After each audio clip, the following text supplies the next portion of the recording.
By the time he reached Parker Head, the sun had come out dully and shone on the brassy undersides of the high clouds. They looked heavy enough to fall into the sea, maybe to fall on top of Phippsburg itself, crushing the steeple of First Congregational and all the fine houses on Quality Ridge.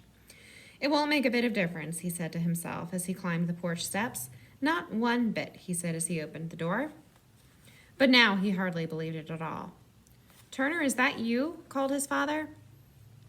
Turner took off his boots and left them outside. Then he went to his father's study, where Mr. Stonecrop was filling the room. Turner's mother sat in a chair by the window, her hands discreetly clasped in her lap. Reverend Buckminster sat behind his desk, his sermon notes discreetly covering Darwin. Turner wondered what Darwin would think of being covered by sermon notes. He began to burn again. Reverend Buckminster glanced at the grandfather clock. "Mr. Stonecrop and I were discussing what might be done with Mrs. Cobb's house. He has brought the keys over." Turner saw that they were still in his hand. "I believe we have come up with a fine, equitable solution to the situation," said Mr. Stonecrop. "The house will be sold for the benefit of the town, and since Mrs. Cobb obviously intended you to benefit from such a sale, young Buckminster, we shall put aside a percentage of the proceeds to be held in trust for your ministerial education." Mr. Stonecrop pocketed one of the keys. "My ministerial education?" Turner looked at his mother.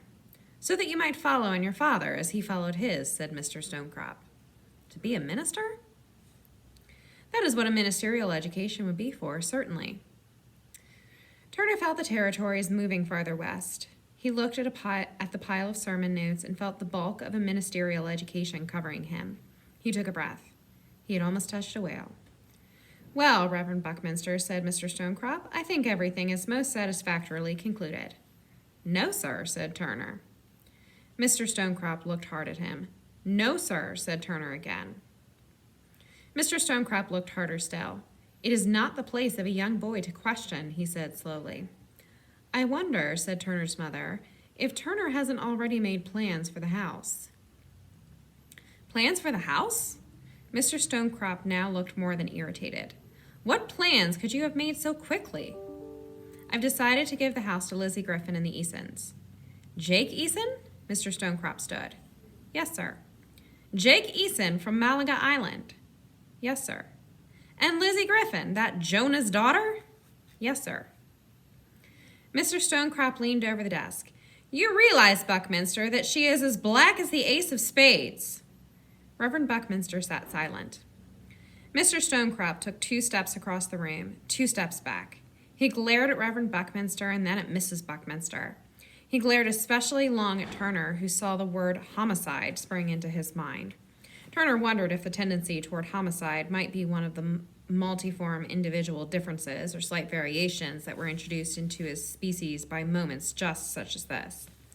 "By God, Buckminster, this is the result of your lackadaisical handling of your son. This, after all the warnings we have given. Do you see how these people have brought him to this? But I won't have it. I won't have a Negro living in Phippsburg. What do you think we've been about these past months? Do you imagine there would be a single soul come up from Boston to summer in a town populated by them? A single soul? We brought you, all 3 of you, here to be a part of the new Phippsburg, but I can see now that you have no such interest." "Mr. Stonecrop," said Reverend Buckminster, "nothing is decided yet." "Lizzie doesn't have a house," said Turner, "and the Easons might not have one soon. What are they supposed to do? Float down the New Meadows and hope to tie up somewhere?" "Let them head wherever they see fit to go. It's none of my affair, nor, by the way, is it yours."